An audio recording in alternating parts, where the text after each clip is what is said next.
Bonjour à tous, j'espère que tout le monde va bien.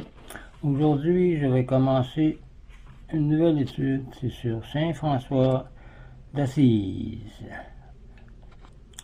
le grand Saint François, que j'aime beaucoup depuis que j'ai 25 ans, et que je récite souvent la prière « Seigneur, fais de moi un instrument de votre paix ».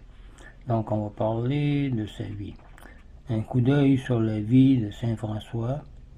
La personnalité de Saint François, on parlait aussi de la spiritualité, son idéal et source de l'idéal de Saint François, le rôle de la charité et de la pauvreté dans la spiritualité franciscaine et le caractère de la spiritualité de Saint François et les fruits de la spiritualité franciscaine. Donc, commençons avec un signe de croix. Au nom du Père, du Fils et du Saint-Esprit. Amen. Le livre a eu son imprimateur en 1943. Donc, on va faire une introduction. L'influence religieuse de Saint François d'Assise a été plus profonde qu'on ne le croit ordinairement. Sa vie spirituelle personnelle est devenue la spiritualité traditionnelle de son ordre, c'est-à-dire les franciscains. Elle est ensuite entrée rapidement dans le patrimoine commun de l'Église catholique, enrichissant et rajeunissant ainsi la piété catholique tout entière. Les pages qui vont suivre et qu'on va étudier ont pour but d'apporter quelques lumières et précisions sur ce sujet qui a toujours le don d'exciter la curiosité des historiens, car Saint François était riche et il a voulu devenir pauvre sur l'appel de Dieu. Oui, cela toujours excité le don d'exciter la curiosité des historiens et des psychologues, aussi bien que les âmes simplement désireuses de s'édifier au contact d'un saint, et surtout de Saint François qui a eu les stigmates, donc qui a vécu la passion un peu. La portée de cet opuscule est exactement indiquée dans les lignes suivantes que M. Paul Sabastien écrivait à l'auteur. Ce qui m'y charme peut-être le plus, c'est que cet effort de synthèse, un des premiers, me semble-t-il, ne porte aucun préjudice à la vision exacte et toute fraîcheur des détails, comme on le voit par exemple dans votre explication sur le littéralisme du saint. Si votre livre a un défaut, ajoutait-il, c'est celui de la richesse. Mon souhait pour lui, c'est que ses lecteurs comprennent tout de suite qu'ils ne doivent pas le lire comme une nouvelle biographie du patriarche, mais comme un guide à prendre à côté d'eux pour leur expliquer tout ce qu'ils ont pu lire jusqu'aujourd'hui sur lui, le mettre en valeur, le rendre lumineux et cohérent ensuite, à la fois terrestre et très idéal aussi, car on est appelé à la sainteté. C'est qu'en effet, tout en restant sans cesse sur le sol de la réalité, vous conduisez vos lecteurs jusqu'à l'étude et à la contemplation. C'est tout un des faits sur le plan de la méditation religieuse et philosophique qu'on vient d'étudier avec Saint Pierre. et Saint-Alphonse, et les nouveautés, singularités, méritoires et bienfaisantes. Donc, ça va dans la lignée de toutes les saints que j'ai lus, que j'ai étudiés avec vous. Saint-Alphonse ou Saint-Pierre. Et même Sainte Thérèse. Nous cherchons d'abord aussi à connaître la personnalité de celui qu'on a appelé le Poverello. Il va sans dire que nous n'aurons pas la ridicule prétention d'arriver à une connaissance adéquate. Mais quel homme peut se vanter de pénétrer parfaitement le cœur, l'esprit, le caractère et même le tempérament d'un autre homme ou une femme? Il faudrait donc, comme en toute étude et du même genre, nous contenter d'une approximation. Nous ne sommes pas Dieu pour tout connaître. Et pour être sûr de ne pas nous égarer par les parterres fleuris de la fantaisie et de l'imagination, nous prendrons surtout pour guide d'abord saint François lui-même dans les écrits qui nous restent de lui, puis son premier biographe, frère Thomas de Celano. Enfin, saint Bonaventure, dont les témoignages en ce qui concerne la psychologie de son séraphin père ne peut être raisonnablement contesté. Référence 1. Voici la référence. Les opuscules de saint François seront cités d'après l'édition latine des frères mineurs de Carracci, 1904.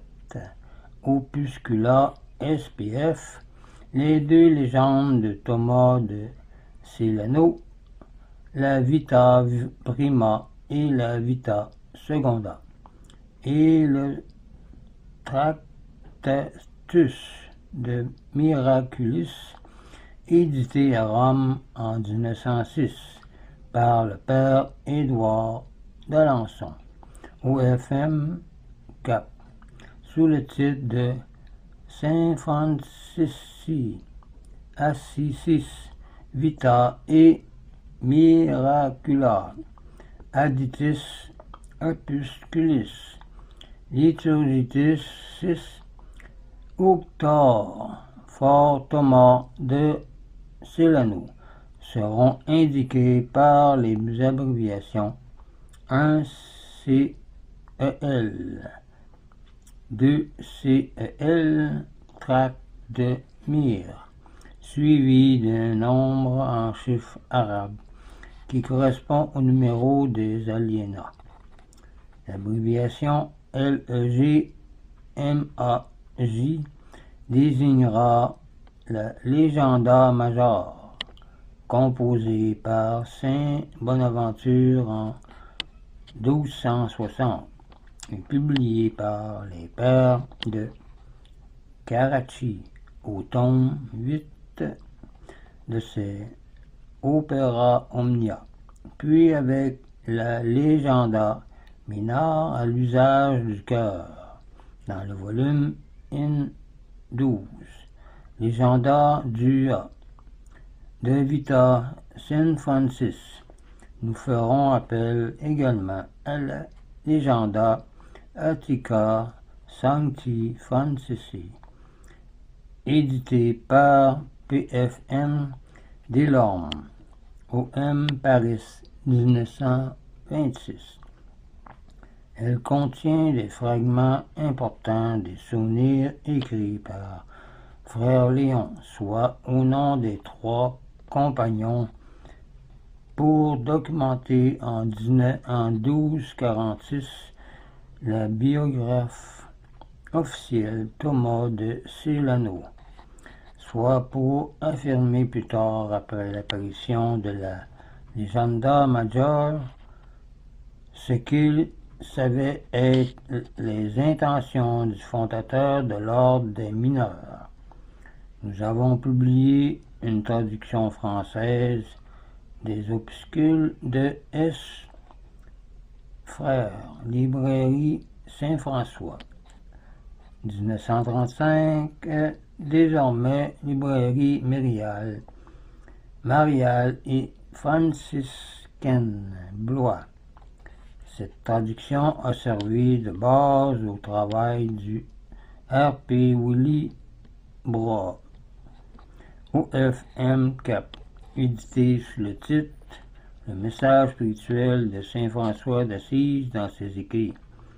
Édition Notre-Dame de la Trinité Blois, 1960, dont la table analytique est un précieux instrument de travail complétant notre étude. Sur ces conseils autorisés, nous avons mis en tête de cet opuscule et après avoir supprimé toutes les notes, l'aperçu chronologique de la vie de Saint François, qui ouvre notre histoire de la fondation et de l'évolution de l'ordre des frères mineurs au XIIIe siècle. Voici quelques autres abréviations utilisées au cours de la présente étude de Saint François. AN.fr égale Analecta Franciscana, chronique et documents franciscains publiés par les FF.M.M du Collège Saint-Bonaventure de Karachi. ARCH.fr Histoire égale Archivum Franciscanum Historicum, revue, documentaire et critiques fondée à Karachi en 1908. Bulle.fr égale Bullarium Franciscanum, dont le premier volume a été édité à Rome en 1759 par le père H. Baraglia, O.M. Covin. ET.fr égale Études franciscaines, revue fondée par les FF.M.M. Capucin en 1898, Blois, librairie Mariale et franciscaine. XX1V, ça veut dire 16 géniens, égale Chronica XX1V, ça veut dire 24, Generalium Ordini Minorum dans le tome 3 des AN.fr et Miss.fr égale Missil Lumnia Francinana, revue fondée à Foligno en 1886 par Monseigneur Falossi Pulignani et dirigée actuellement par les FF.M.M. conventionnel du Sacro Convento à Assise.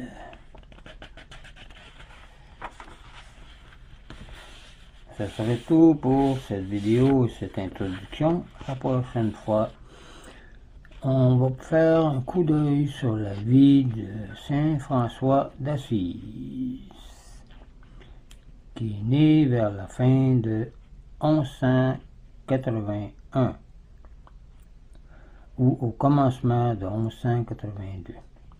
Donc, je vous laisse là-dessus. Je vous dis au revoir et union prière.